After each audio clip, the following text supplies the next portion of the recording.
আসসালামু আলাইকুম। Welcome to my channel Swarnaraj kitchen. আজকে আমি রুই মাছ দিয়ে বড়ি রান্না করব। শীতের সময় বড়ি দিয়ে মাছ রান্না, সবজি রান্না সব কিছুই অনেক ভালো লাগে। বড়িটাকে আমাদের অঞ্চলে মাসকালাইয়ের বড়ি বলে। আপনাদের অঞ্চলে কি বলে কমেন্ট করে জানাবেন। প্রথমে আমি মাছটা কেটে ধুয়ে আধা ঘন্টা ম্যারিনেট করে রেখেছিলাম। তারপরে মাছটা ভেজে নিয়ে বড়িটা হালকা তেলে ভেজে রেখেছি।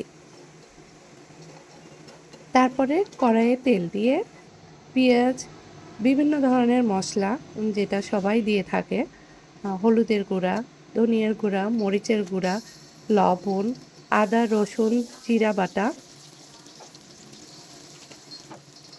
দিয়ে কষাই নিয়ে কিছুক্ষণ কষিয়ে রাখছি। মশলা কষানো হলে আমি বড়িটা দিয়ে কিছুক্ষণ কষাইছি।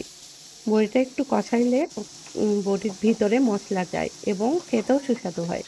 তো বড়িটা কষানো হলে সামান্য একটু পানি দিয়ে আরেকটু কষিয়ে নিয়েছি।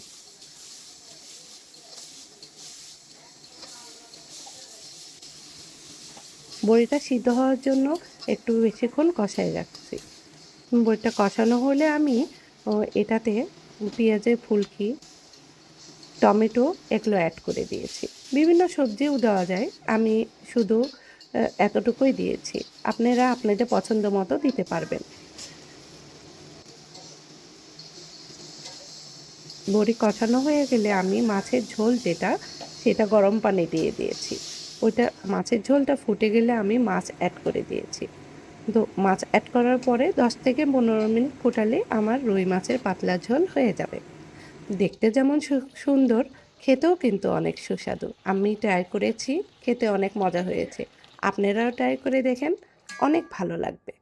তো ভালো থাকেন, সুস্থ থাকেন, আমাদের সঙ্গে থাকেন। আল্লাহ হাফেজ।